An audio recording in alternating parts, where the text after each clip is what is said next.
అందరికీ నమస్కారం. Welcome to it's you TV. ప్రస్తుతం మనతో పాటు ఉన్నారు ప్రముఖ జ్యోతిష్య పండితులు గోనుకుంట్ల సురేష్ బాబు గారు. గురువుగారితో మాట్లాడి 2026 సంవత్సరంలో 12 రాసుల వారి రాశి ఫలాలు అంటే ఎవరెవరికి ఎలా ఉండబోతుంది, అసలు ఏ రంగంలో ఉన్న వారికి బాగా కలిసొస్తుంది, ఎటువంటి జాగ్రత్తలు తీసుకోవాలి, వాటి పరిహారాలు ఏంటో కూడా గురువుగారితో మాట్లాడి వివరంగా తెలుసుకుందాం. నమస్కారం గురుగారు. దాక్షాయణి గారు నమస్కారం అండి. గురుగారు 2026 సంవత్సరంలో మీనరాశి వారికి ఏ విధంగా ఉందంటారు? సో మీనరాశి గురించి మాట్లాడుకుంటే చాలా మాట్లాడుకోవాలండి. లాస్ట్ ఇయర్ నాకు మీనరాశి వాళ్ళకి మంచి ఏమంటారు, ఒక అద్భుతమైన బాండింగ్, చాలామంది కాల్స్, ఒక 10 కాల్స్ వస్తే 2 కాల్స్ మీనరాశి వాళ్ళకి ఖచ్చితంగా ఉంటాయి. అందులోని మీనరాశి వాళ్ళ ఒక క్లయింట్ నాకు ఒక ప్రాజెక్ట్కి చాలా స్పాన్సర్ చేశారు, ఫైనాన్షియల్గా చాలా ఎయిడ్ చేశారనమాట.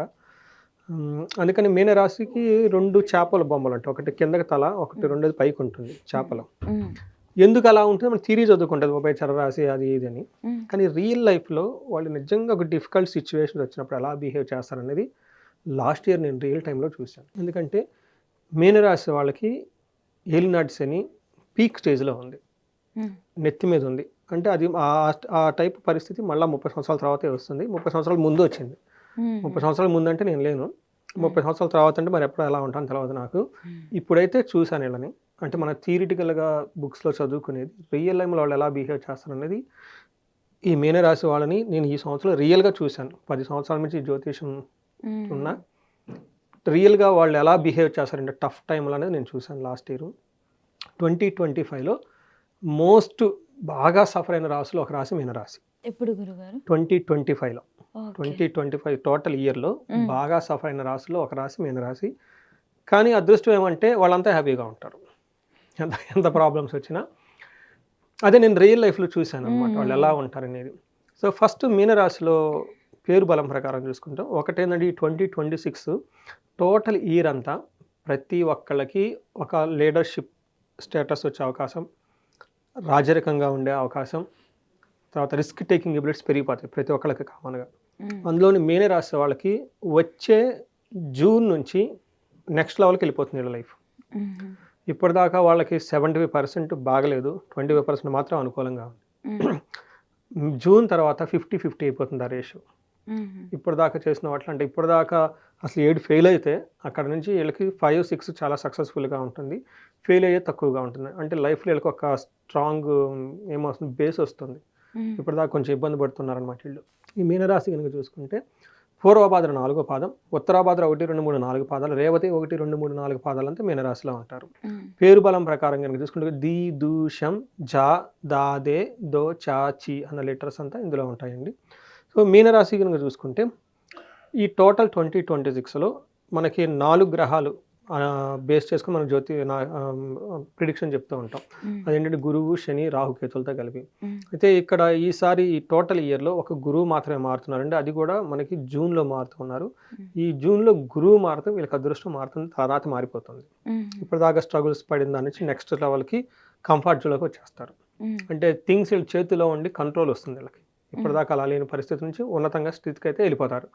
అందరికన్నా నేను చెప్పను, కొంతమంది వాళ్ళ దశాభుక్తి బాగుంటే బాగుండి ఉండొచ్చు, కొంతమంది వాళ్ళ దశాభుక్తి సరిగా లేకపోతే ఇంకా బాగా సఫర్ అయ్యి కూడా ఉండొచ్చు. నాకు దగ్గరికి బాగా సఫర్ అయిపోయి డైవర్స్లు అయిపోయి సూసైడ్లు అన్న వాళ్ళు కూడా ఉన్నారు. లేదండి నాకు బాగానే ఉందండి, కాకపోతే మీరు చెప్పిన వీడియోస్ అవి విన్నామండి, ముందుగా ప్రికాషన్ కొన్ని పూజలు చేసుకుంటున్నాము. వీళ్ళు ఇంటెలిజెంట్ కస్టమర్స్. మనకు చేపలు ఉంటాయి కదండి, చేపలు 3 రకాల చేపలు అండి, మతి, మందమతి, సుమతి అన్నట్లు.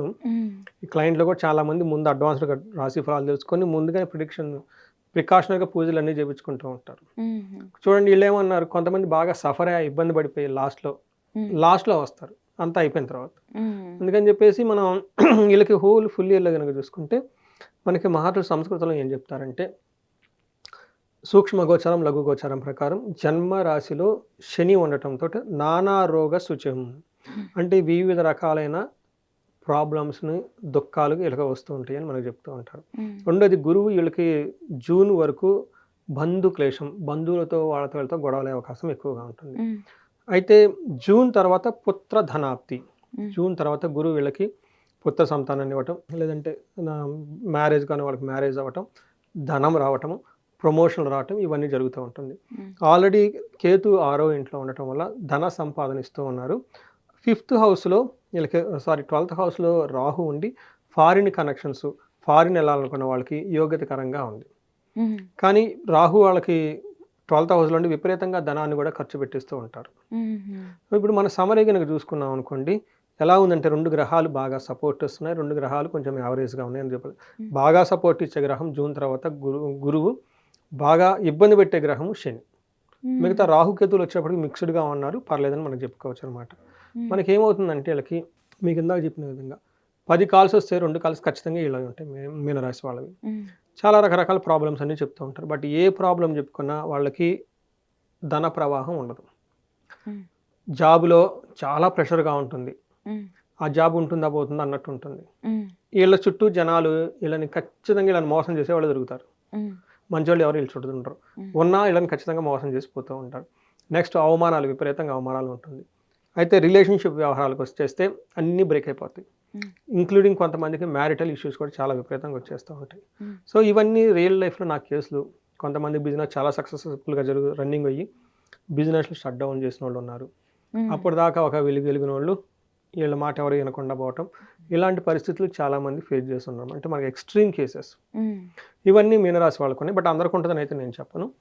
అలా ఎందుకు ఉంది లాస్ట్ ఇయర్ అనుకుంటే, లాస్ట్ ఇయర్ మనకి ఏ గ్రహం వీళ్ళకి అనుకూలంగా లేదు, ఏ గ్రహం కూడా అనుకూలంగా లేదు. అందులోనూ ఒక్క కేతు తప్ప మిగతా గ్రహాలు ఏది అనుకూలంగా లేదు. అయితే 7 గురువు అనుకూలంగా రావడంతో పరిస్థితి చాలా ఇంప్రూవ్మెంట్ వచ్చే అవకాశం ఉంది. ఇంకొక ముఖ్యమైన విషయం, నేను ఇందాక చెప్పిన మొదట్లో ఈ రాశి వాళ్ళకి 2 చేపలు, ఒకటి కిందకి ఒకటి పైకి ఉంటుంది. రియల్ లైఫ్లో నేను లాస్ట్ ఇయర్ చూశానని వాళ్ళ బిహేవియర్ ఎలా ఉంటుంది అనేది. ఓ క్లయింట్ అమెరికాలో పెద్ద బిజినెస్లు చేస్తూ ఉన్నారు. ఒక 40 అవుట్లెట్స్ ఉన్నాయి వాళ్ళకి బిజినెస్. కొన్ని కారణాల వల్ల 18 వితిన్ 3-4 మంత్స్లో క్లోజ్ చేసేసారు. వాళ్ళు ఇంకా భయపడిపోయారు. ఎందుకంటే ఇక్కడ నుంచి అక్కడికి చదువుకోవడానికి వెళ్ళి జాబులు చేసుకొని డబ్బులు సంపాదించుకొని బిజినెస్ పెట్టి దేశం కానీ దేశంలో, ఓకే, కల్చర్ కానీ కల్చర్లో అక్కడ బిజినెస్ సక్సెస్ఫుల్గా చేస్తూ 40 అవుట్లెట్స్ దాకా వెళ్ళిపోయేసి సడన్గా 18 క్లోజ్ చేసేసారు. దాంతో భయపడిపోతారు. ఎవరికైనా భయం వస్తుంది, అసలు మిగతా కూడా ఉంటుందా పోతుందా అన్న టైంలో అసలు నా వీడియో ఒకటి చూసి ఇవన్నీ నేను చెప్పిన అందులో ఉన్నాయని కనెక్ట్ అయ్యి ఇమీడియట్గా నాకు కాల్ చేసి వచ్చారు. సో మాకు ఈ టైంలో మా లైఫ్ అంతా పెట్టామండి. ఇంకా అక్కడి నుంచి పోతే ఇంకా మేము ఉండం ఆల్మోస్ట్. ఇండియా కూడా వచ్చి ఏం చేయలేము, చదవదు. మేము ఎట్టి పరిస్థితుల్లో ముందుకు వెళ్ళిపోవాలి. ఆగటానికైతే ఖచ్చితంగా అవసరం లేదండి. ఏం చేయాలని అంటే నేను చెప్పాను, ఖచ్చితంగా సొల్యూషన్ అయితే ఉంది, పరిష్కారం అయితే ఉంది. మీరు టైం స్పెండ్ చేయాలి, నా మీద నమ్మకం ఉండాలి. ప్లస్ అది మనకు డబ్బుతో కూడా కూడుకుందండి. అంటే లేదండి మేము ఏదైనా మీరు చేయండి, మేము మనీ స్పాన్సర్ చేస్తాం. వాళ్ళు 15 డేస్ టైం తీసుకొని ఇటు వేదాలు, పురాణాలు, తాంత్రిక శాస్త్రాలు ఇవి కాకుండా అనాదిగా కొన్ని ప్రాక్టీసెస్ వస్తాయి. అవి బుక్స్లో ఎక్కడా ఉండవు. వంశపారంపరంగా మనకి కొన్ని ట్రెడిషనల్గా ప్రాక్టీసెస్ ఉంటాయి. ఇవి మొత్తం స్టడీ చేసి ఒక 15-20 డేస్ వాళ్ళకి 5 డేస్ పూజలు చేసామండి. ఎందుకంటేనండి మీనరాశి వాళ్ళు డౌన్లో ఉన్నారు, కానీ స్పాన్సర్ చేశారు ఈ హోల్ దీనికి, ఈ ఆధ్యాత్మిక దానికి. ఎంతమంది జపాలకి అవి దానాలు, తర్పణాలు, హోమాలు మొత్తం చేసేసి రకరకాల ప్రాక్టీసెస్ ఎంతమంది బ్రాహ్మణులకు వాళ్ళు డొనేషన్లు వెళ్ళిపోయి ఉన్నారు. మనంతా వాళ్ళకి వెళ్ళిపోయింది కదండి. రెండోది, ఆ చేసిన రీసెర్చ్ ఏదైతే ఉందో, ఆ స్టడీ ఏదైతే ఉందో, నెక్స్ట్ తర్వాత వచ్చే వాళ్ళందరికీ నేను చేస్తూ ఉన్నాను ఆ పూజలు. వాళ్ళు బయటపడ్డారు. తర్వాత మాకు వెంటనే మెసేజ్ పెట్టారు, వేరే వాళ్ళు వచ్చారు, వాళ్ళంతా టేక్ ఓవర్ చేసుకున్నారు, వీళ్ళకి ఇవ్వాల్సినంత ఇచ్చారు. ఆ ఫైనాన్షియల్ ప్రాబ్లం నుంచి పోయింది, వేరే వాళ్ళు పార్ట్నర్గా జాయిన్ అయ్యారు. వీళ్ళు ఎక్స్-కొలీగ్ అతని దగ్గర రిటైర్మెంట్ లాగా అయిపోతే ఆ డబ్బులంతా ఇన్వెస్ట్ చేశారు. అందులో 3వ వ్యక్తి రావటం, అక్కడ నుంచి స్టేబిలిటీ అయిపోయింది. ఎక్కడికి వెళ్ళిపోతే నిలబడిపోయింది కదా. ఇప్పుడు నేను ఎందుకు ఈ మీనరాశి వాళ్ళకి థ్యాంక్స్ చెప్పాలంటే, పర్టికులర్గా ఎన్ఆర్ఐస్, ఆ తర్వాత నా దగ్గర వచ్చిన క్లయింట్ మొత్తానికి వాళ్ళ దగ్గర నేను రీసెర్చ్ చేసి ఏదైతే రెమెడీస్ చేశానో అవే ఇప్పుడు నెక్స్ట్ వచ్చిన వాళ్ళకి చేపిస్తూ ఉన్నా. చూడండి, వీళ్ళు స్పాన్సర్షిప్ చేయడం వాళ్ళు బయటపడ్డారు. దానివల్ల తర్వాత వచ్చిన వాళ్ళకి అందరికీ లైఫ్లో అంతా బాగవుతుంది, వాళ్ళు బయటపడిపోతున్నారు. ఆ పుణ్యం అంతా వీళ్ళకే వచ్చింది కదండి. చూసారా, ఒక సైడ్లో వాళ్ళు డౌన్ అయిపోయి రెండో సైడ్లో పైకి లేసేసారు. That is the capability of the మీనరాశి. సో వీళ్ళది చాలా ఫ్లెక్సిబుల్ ఉంటుందండి. ప్రతి ఒక్కరితో కలివిడికి వెళ్ళిపోతూ ఉంటారు అనమాట. వీళ్ళది ఏమంటారు, ఫిషీ నేచర్, అటు కాకుండా ఇటు కాకుండా ఉంటుంటారు. హైయెస్ట్ కంపారిబిలిటీ, ప్రతి రాశితో కలిసిపోయే మనస్తత్వం ఏదైనా ఉందంటే మీనరాశి వాళ్ళు. సో ఈ రాశి వాళ్ళకి ప్రాబ్లమ్స్ వచ్చినా కానీ స్మూత్గా వెళ్ళిపోతారు. ఇబ్బంది పడుతున్నా కానీ వేరే విధంగా హెల్ప్ చేస్తూ, అందుకని 2 ఫిష్లు ఉంటుంది వీళ్ళకి. అది లాస్ట్ ఇయర్ రియల్ టైంలో నాకు ఎక్స్పీరియన్స్ అయిన తర్వాత ఇంకా బాగా అర్థమైంది, ఓకే ఇలా ఉంటారా మీనరాశి వాళ్ళు అని. సో ఇందులో శని 1st హౌస్లో ఉంటే ఏమవుతుందంటేనండి, తేజోహాని, గ్లామర్ అంతా పోతుంది, మతి భ్రంశం, మైండ్ సరిగా ఉండదు వీళ్ళకి, సరైన డెసిషన్ తీసుకోలేరు, వేరే వాళ్ళతో కంపేర్ చేస్తే వాళ్ళంతా ముందుకు వెళ్ళిపోతూ ఉంటారు, వీళ్ళు కన్ఫ్యూజన్లో ఉంటారు. మనఃపీడహ, ఎప్పుడు శారీరకంగా ఏదో బాధపడుతూ ఉంటారు, భయపడుతూ ఉంటారు ఈ టైంలో. అంతేకాకుండా రోగహార్తి బంధువైరం, హెల్త్ కాంప్లికేషన్స్ ఉండొచ్చు, కొంతమందికి బంధువులతో గొడవలు ఉండొచ్చు. అంటే కొంతమందికి ఉంటాయి, కొంతమందికి ఉండవు. ఇవన్నీ ఉంటాయి అని చెప్పేసి మనకి శాస్త్రంలో చెప్తూ ఉంటుంది. అంటే ఏలినాటి శనిలకి నెత్తి మీద పీక్ టైంలో ఉంది. సో బుర్ర బుద్ధి పనిచేయదు వీళ్ళకి, సరైన ఫాస్ట్ డెసిషన్ తీసుకోలేదు. మనకు ఓడల్లో చెప్తూ ఉంటారు, వీరికి శని నెత్తి మీద ఉన్నట్లుంది, వాడిని వదిలిపెట్టి మీరు పోండి అంటారు. ఒక ఇంట్లో 4-5 ఉంటే ఒకటి ఎడుతా కూర్చొని ఉంటాడు, ఏం పని చేయడు. చూసిన వాళ్ళు పెద్దవాళ్ళు అంటూ ఉంటారు అనమాట, పూర్వకాలంలో వాడికి శని నెత్తి మీద ఉన్నట్టుంది, అసలు వాడిని వదిలేసి మీరు పోండి, వాడితో పట్టుకోకుండా అంటుంటారు. వదిలిపెట్టమని, ఎందుకంటే బుర్ర పనిచేయదు, యాక్టివ్గా ఉండదు ఆ టైంలో. ఇవి అంతా మనకి ఉండటం వల్ల ఇది వాళ్ళకి నడుస్తూ ఉంది. ఇది ఇంకా నడుస్తుంది, వాళ్ళకి చాలా రోజులు ఉంటుంది, ఇంకో 2 years సుమారు 1.5 year మినిమం ఉంటుంది వీళ్ళకి. అది అక్కడ నుంచి వీళ్ళు నడుస్తుంది నెక్స్ట్ లెవెల్కి వెళ్ళిపోతారు. అయితే అలాంటి పరిస్థితులు అంటే ఈ టైంలో గురువు వీళ్ళకి ఎలా ఉందంటేనండి, 4th హౌస్లో ఉండి యాచనం, బుద్ధి చాంచల్యం, తేజోహని, ధనవయం, దేశత్యాగం, కలహస్తయ, చతుర్థ స్థానికే గురువు అంటారు. ప్రస్తుతానికి వాళ్ళకి 4వ ఇంట్లో ఉన్న గురువు శని ఇబ్బందులు పెడుతున్నారు, గురువు కూడా వాళ్ళకి ఇబ్బంది పెడుతున్నారు. అంటే ఎలా అంటే యాచన బుద్ధి, ఇప్పటిదాకా పాపం వీళ్ళు ఎవరిని అడగని వ్యక్తి నోరు తెరిచి నాకు ఇది కావాలని ఈ టైంలో అడుగుతారంట, నాకు ఈ ప్రాబ్లం ఉంది, ఎలా హెల్ప్ చేస్తావు, అలా హెల్ప్ చేస్తావని. అంతేకాకుండా బుద్ధి చాంచల్యం, మైండ్ కరెక్ట్గా ఉండదు. రెండోది తేజోహాని, వాళ్ళలో ఆ గ్లోరియస్ ఉండదు వాళ్ళ దగ్గర, ధనం విపరీతంగా ధనం అవుతుంది. దేశత్యాగం, ఈ టైంలో ఉన్న ప్లేస్ని వదిలిపెట్టేసి వేరే ప్లేస్కి వెళ్ళిపోతారు, ఇంట్లో ఉండకుండా దూర ప్రయాణాలకు వెళ్ళిపోతూ ఉంటారు అనమాట. బంధువుల వల్ల ఇబ్బంది, ఆందోళనలు, మోసపోవటం, నష్టపోవటం, ఇవన్నీ జరుగుతుంటాయి. అంటే కటు శని బాగలేదు, వీళ్ళకి గురువు బాగలేదు. అయితే ఏమవుతుందంటే 5th హౌస్లో రేపు జూన్ నుంచి గురువు మారటంతో ఈ ప్రాబ్లం అంతా మారిపోతుంది. ఇక్కడ నుంచి వాళ్ళకి అర్ధలాభం, ఐశ్వర్యం, స్వకర్మరతి హర్షితం, సదా స్వజన సౌఖ్యం, పంచమస్తే భవేద్ గురువు అంటారు. ఇప్పటిదాకా మనం ఏదైతే చెప్పుకున్నాం అందులో సగం ప్రాబ్లమ్స్ రేపు జూన్ తర్వాత వెళ్ళిపోతూ ఉంటాయి. గురువు రావటంతో ఆర్థికంగా లాభం ఉంటుంది, ధైర్యంగా ఉంటారు, ఏదైనా పని చేస్తే అందులో మంచి రిప్యుటేషన్ వస్తుంది, సదా స్వజన సౌఖ్యం, వాళ్ళు బాగుంటారు, వాళ్ళ చుట్టూ ఉన్న వాళ్ళు కూడా బాగుంటారు అని చెప్పేసి మనకు శాస్త్రంలో చెప్తూ ఉందండి. అయితే రాహు వీళ్ళకి 1st హౌస్లో ఉండటంతో 12th హౌస్లో ఉన్నారు. రాహు 12th హౌస్లో ఉండటంతో ఫారిన్లో ఉన్న వాళ్ళకి బాగా కలిసి వస్తుంది, ఫారిన్ వెళ్ళాలి అనుకున్న వాళ్ళు కూడా బాగా కలిసి వస్తుంది. సో ఈ టైంలో ఏమో ధననాశనం, కార్య విఘ్నం, ప్రవాసం అని చెప్తారు. అంటే ఈ టైంలో ధనం విపరీతంగా ఖర్చు పెడుతూ ఉంటారు. రాహు రేపు వచ్చే డిసెంబర్ వరకు ఏదైనా పని చేస్తే కార్యముల ఆటంకాలు వచ్చేస్తూ ఉంటాయి. ప్రవాసం, కానీ ఫారిన్ వెళ్ళాలి, ఇతర దేశాలు ఉండటం వల్ల అక్కడ ఉండే వాళ్ళకి మంచి జరుగుతుంది, అక్కడికి వెళ్ళిన తర్వాత మంచి జరుగుతూ ఉంటుంది, ఉన్న ప్లేస్ని వదిలిపెట్టేసి. సో అందుకని చెప్పేసి రాహు వీళ్ళకి మిక్స్డ్గా మోడరేట్గా ఉన్నారు. బట్ కేతు వచ్చేటప్పుడు వీళ్ళకి 6th హౌస్లో ఉండి విపరీతంగా ధన ప్రవాహాన్ని ఇస్తున్నారని మనం చెప్పుకోవాలి. అంటే ఏమవుతుందంటే ప్రస్తుతానికి ఒక 70% బాగుంటే జూన్ తర్వాత ఈ పర్సెంటేజ్ ఒక 60% దాకా వీళ్ళకి బాగుండే అవకాశం ఎక్కువగా ఉంటుంది. ఇప్పటిదాకా వీళ్ళ చేతిలో ఏది ఉండదు, ఏదో వెళ్ళిపోతూ ఉంటుంది, అది మంచో చెడో తెలియదు, ఆ ఫ్లోలో వెళ్ళిపోతూ ఉంటారు. వాళ్ళ మీద వాళ్ళకి ఒక నిలబడి, ఒక స్టాండర్డ్, ఒక అండర్స్టాండింగ్, ఒక గ్రిప్ తెచ్చుకునేది జూన్ తర్వాత. ఆ తర్వాత అక్కడ నుంచి నెక్స్ట్ ఆ హోల్ ఇయర్ అంతా వాళ్ళకి చాలా బాగుంటుంది. తర్వాత స్లోగా ఉన్నటువంటి ఈ శని యొక్క ప్రభావం నుంచి కూడా బయటపడిపోతూ ఉంటారు. బట్ రైట్ నో వాళ్ళు డీప్ క్రైసిస్లో ఉన్నారని మనం చెప్పుకోవచ్చు. ఇది కొంచెం హార్డ్ వినటానికి, కానీ అది అందులో ఉన్నారని మీరు గమనించుకోవాలి. ఈ టైంలో కొంచెం కాషియస్గా ఉండాలి, పర్టికులర్గా మనీ వ్యవహారంలో, కొత్తగా వచ్చిన వాళ్ళతో పరిచయాలతోటి, నెక్స్ట్ ధన ప్రవాహం రాకుండా ఉండటానికి, తర్వాత ఉద్యోగం, ఇలాంటి విషయాలు కొంచెం స్మూత్గా పేషెన్సీగా ఉంటే బాగుంటుందండి. ఓకే గురుగారు నక్షత్రాల పరంగా కూడా చెప్తారా ఒక మాట?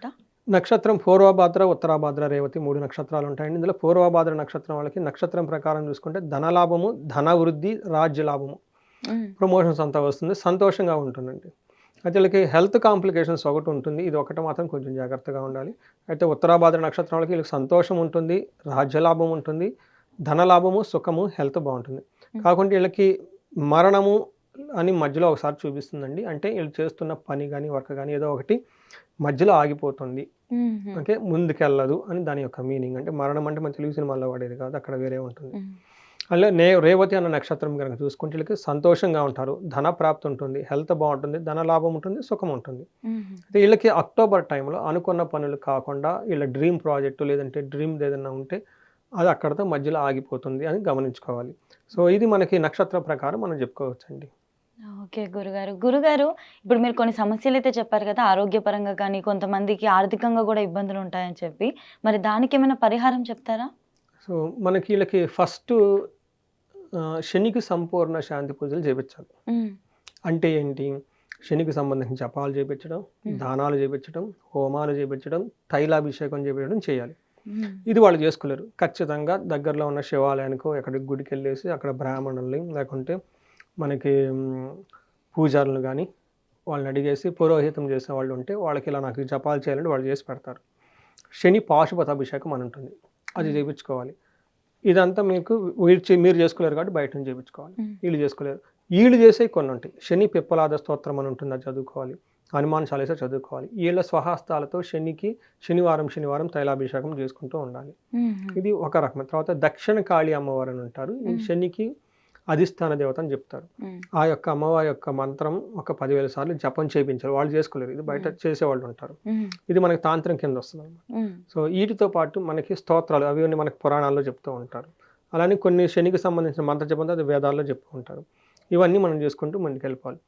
తర్వాత ఈళ్ళు క్షేత్ర దర్శనం అంటారు. ఇది కూడా రెమెడీస్‌లో ఒక భాగం. ఈళ్ళు ఎక్కడికెళ్ళాలంటే తిరునల్లారు అని ఉంటుంది. పాండిచ్చేరి దగ్గర. హ్మ్. అక్కడికెళ్ళొచ్చేస్తే ఈళ్ళకి ఆ శని పీడలన్నీ పోయి శుభం వస్తుంది. ఓకే. హుహు. సో ఇవి పరిహారాలు. తర్వాత గురువు వీళ్ళకి ప్రస్తుతానికి బాగలేరు కాబట్టి ఒక్కసారి ఈళ్ళకి కోటప్పకొండ దర్శనం చేసుకుంటే చాలా బావుంటుంది. ఆశ్రమాలు తిరగటం, లేదంటే గురువులకి ఏదన్నా దానం చేయటం ఇవన్నీ చేస్తూ ఉంటే నెగెటివ్ ఎనర్జీ అంతా పోయి చాలా చక్కగా ఉంటుందండి. సో ఇవి మనకి పరిహారాలు అనుకోవచ్చు. బట్ ఇండివిడ్యువల్‌గా ఎవరైనా మా క్లయింట్ ఇందాక అమెరికా నుంచి చేసిన విధంగా వాళ్ళకి స్పెసిఫిక్ ప్రాబ్లమ్ ఉంటుంది. బిజినెస్ ఎతకకుండా మధ్యలో ఆగిపోయి ఉంటుంది. హ్మ్. ధన ప్రవాహం కావాలి కాబట్టి స్వర్ణలక్ష్మి విశేష హోమం. కొంతమందికి సీరియస్ హెల్త్ కన్సర్న్ ఉంటుంది. వాళ్ళకి మహామృత్యుంజయ హోమము లేదంటే అభిషేకం చేపించుకోవటం.